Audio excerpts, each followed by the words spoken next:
السلام علیکم ورحمۃ اللہ وبرکاتہ۔ اعوذ باللہ من الشیطان الرجیم، بسم اللہ الرحمن الرحیم۔ انہ هو یبدئ ویعید وهو الغفور الودود ذو العرش المجيد فعال لما يريد۔ صدق اللہ العلی العظیم۔ اللہم صلی علی سیدنا ومولانا محمد النبی الأمی وعلى آلہ واصحابہ وبارک وسلم وصل علیہ۔ معزز سامعین و سامعات، پارہ نمبر 30 سورۃ البروج، آیات مقدسہ 13 تا 22 ہیں، اور آج الحمدللہ سورۃ البروج کی آخری آیات پر درس ہو رہا ہے۔ اللہ رب العزت ان آیات کا فہم اور شعور عطا فرمائیں اور عمل کی توفیق اور صلاحیت عطا فرمائیں۔ گزشتہ درس میں اللہ رب العزت کے جو ارشادات عالیہ ہیں وہ یہ ہیں کہ اللہ ایک سچی جماعت کو پریشان ہوتے ہوئے نہیں دیکھ سکتے۔ مومنین اور مومنات یہ سچی جماعتیں ہیں، خواہ وہ مومن مرد ہوں خواہ مومن عورتیں ہوں۔ اب شیطانی جماعتیں جب ان سچی جماعتوں کا مقابلہ کرتی ہیں اور پریشان کرتی ہیں تو اللہ کو برداشت نہیں ہوتا۔ کیوں؟ پیچھے آپ پڑھ چکے ہیں اسی سورہ مقدسہ میں اللہ رب العزت نے فرمایا وَمَا نَقَمُوا مِنْهُمْ إِلَّا أَن يُؤْمِنُوا بِاللَّهِ الْعَزِيزِ الْحَمِيدِ۔ آیت مقدسہ نمبر 8 ہے اور سورۃ البروج ہے کہ یہ جو آپ سے انتقام لیتے ہیں، یعنی ایک سچی جماعت سے یہ ظالم مافیا جو انتقام لیتی ہے، ظلم کرتی ہے، زیادتیاں کرتی ہے، اس کے پیچھے فلسفہ کیا ہے؟ فلسفہ ایک ہی ہے، اور وہ یہ ہے کہ یہ اللہ رب العزت پر ایمان لاتے ہیں، اس العزیز الحمید پر ایمان رکھتے ہیں، یہی ان کا قصور ہے۔ لیکن اللہ فرماتے ہیں کہ یہ جتنے جھوٹی جماعتیں ہیں اللہ ان سے حساب ضرور لے گا، اور ان کو عذاب میں ڈالا جائے گا جو عذاب الحریق ہوگا۔ اور سچی جماعتوں کو انعام کیا ملے گا؟ سبحان اللہ، دنیا میں بھی ان کی ترقی ہے، آخرت میں بھی ان کی ترقی ہے۔ دنیا میں ترقی یہ ہے کہ اللہ کا سسٹم قائم کر کے، عدل کا نظام قائم کر کے انسانیت کو ترقی دیتے ہیں، اور آخرت میں اللہ ان کو انعامات سے نوازیں گے۔ لیکن جو جھوٹے ہیں ان کی جب گرفت ہوگی تو بڑی سخت ہوگی۔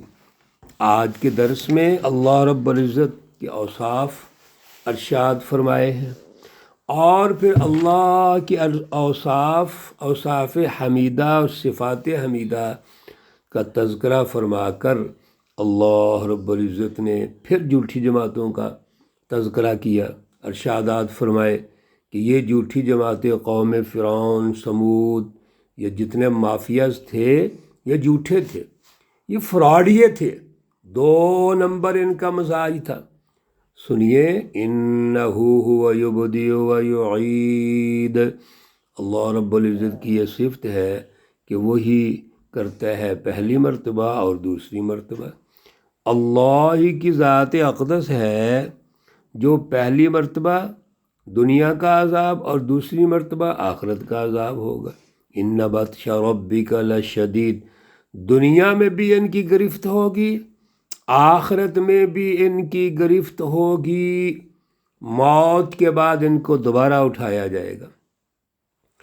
لیکن اگر اللہ الجبار ہیں، القہار ہیں، تو پھر یہ بھی سنیے وَهُوَ الْغَفُورُ الْوَدُودُ، اللہ رب العزت تو بخشنے والے بھی ہیں، محبت کرنے والے ہیں۔ اللہ کے سامنے اپنے آپ کو پیش تو کرے۔ دیکھیے پھر اللہ رب العزت کس طرح اپنے بندے کو نوازتے ہیں۔ میرے عزیزو، ہم تو اللہ رب العزت کو اس طرح سمجھتے نہیں ہیں جس طرح اللہ خود اپنے آپ کو پیش کرتے ہیں۔ وہ معاف بھی کرنے والا ہے، لیکن اگر اللہ رب العزت کے سامنے ہٹ درمی، ضد اور تکبر کریں گے تو اللہ رب العزت دنیا کے اندر بھی جو عذاب ہے اور آخرت کا عذاب بھی آئے گا۔ ذو العرش المجید، سنیے اللہ رب العزت عرش والے ہیں، بڑی شان والے ہیں۔ فعال لما یرید، اللہ کر ڈالتے ہیں جس کا ارادہ چاہتے ہیں۔ اللہ جو چاہتے ہیں وہ کرتے ہیں، اپنے ارادوں کے مطابق چلتے ہیں۔ لیکن میرے عزیزو، اللہ رب العزت کا ارادہ اور اللہ کی جو رضا اور منشا ہے وہ مینجمنٹ ہے، وہ نظم و ضبط ہے۔ اللہ کہیں کن فیکون تو ہو جاتا ہے، لیکن اللہ کرتے وہ ہیں جو سسٹم کا حصہ ہوتا ہے۔ یہی تو اللہ رب العزت کے ارشادات کو سمجھنے کی ضرورت ہے۔ بعض ہمارے فلاسفر اور اسی طرح جو مذہبی سوچ اور مزاج رکھنے والے ہیں، وہ اللہ کو اس طرح پیش کرتے ہیں کہ اللہ ہر کام میں مرضی کرتا ہے۔ بھائی اللہ مرضی کر سکتے ہیں، اختیارات کے مالک ہیں، کن فیکون سب کچھ ہے، لیکن اللہ سسٹم کے مطابق۔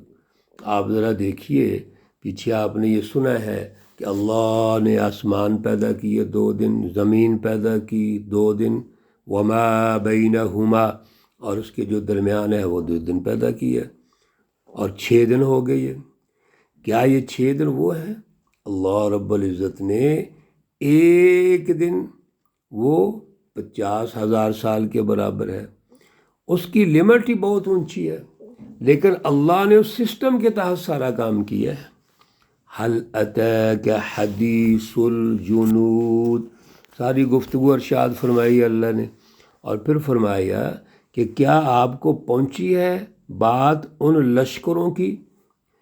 آپ یہ جو بڑے بڑے مافیا ہیں، اصحاب الاخدود کو پریشان کرنے والا مافیا، جہنمی، کفار، مشرک اور ظالم، ذرا غور تو کیجیے۔ اللہ نے اپنی صفتیں ارشاد فرمائیں اور فرمایا کہ کیا آپ کو ان لشکروں کی کوئی بات پہنچی ہے؟ کون لشکر؟ فرعون، پھر سمود، قوم سمود۔ یہ کیا کرتے تھے؟ بل الذین کفروا فی تکذیب، بلکہ یہ تو وہ لوگ ہیں جو کافر ہیں اور جھوٹے ہیں، یہ منکر جھٹلاتے ہیں۔ یہ فرعون، قوم سمود، اور اسی طریقے سے قوم ابراہیم، قوم لوط، اور یہ ابو جہل، یہ سب کیا کرتے ہیں؟ اپنے وقت کے جو اللہ کے نبی ہیں، سچے نبی، اللہ کی سچی جماعتیں ہیں، ان کو جھٹلاتے ہیں۔ اللہ کہتے ہیں واللہ من ورائہم محیط، اللہ نے ان کو ہر طرف سے گھیر رکھا ہے۔ یہ اللہ کے سامنے کو مشکل ہے؟ کوئی مشکل نہیں ہے۔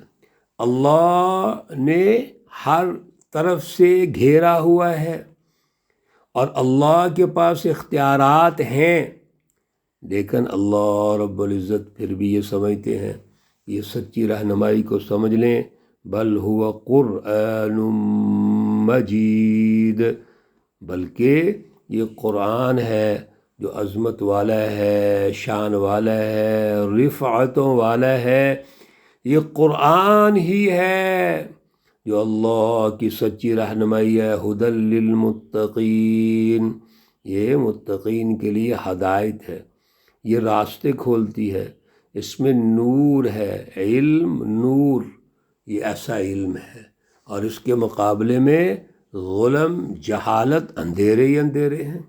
فی لوح محفوظ، پھر سب سے بڑی بات یہ ہے، یہ کلام مقدس لکھا ہوا ہے لوح محفوظ میں۔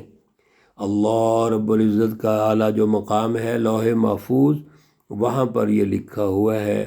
میرے عزیزو، آج اگر کچھ سچی رہنمائی ہے تو وہ کلام مقدس قرآن پاک میں ہے۔ کیوں؟ یہ سچی رہنمائی من جانب اللہ ہے، اللہ کی طرف سے ہے، اور اللہ یہ چاہتے ہیں کہ یہ سچی رہنمائی غالب ہو جائے۔ جب غالب ہوگی تو جھوٹی رہنمائی، جھوٹے شیطانی مزاج، شیطانی ماحول، شیطانی جماعتیں وہ شکست کھا جائیں گی۔ اس لیے ہم نے قرآن کے ساتھ اپنے آپ کو جوڑنا ہے، قرآن کی سچی رہنمائی کو سمجھنا ہے، یہ اللہ کی طرف سے ہے۔ اللہ رب العزت ہمیں اعلیٰ شعور اور اعلیٰ فہم عطا فرمائیں۔ اللہ رب العزت تمام بیماروں کو شفائے کاملہ عاجلہ مستمرہ عطا فرمائیں۔ اللہ رب العزت تمام مرحومین و مرحومات کو جنت الفردوس میں اعلیٰ مقام عطا فرمائیں۔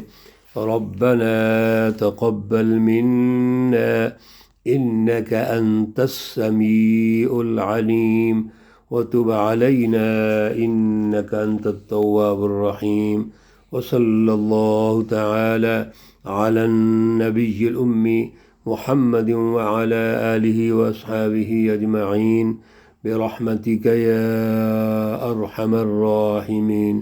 السلام عليكم ورحمة الله وبركاته۔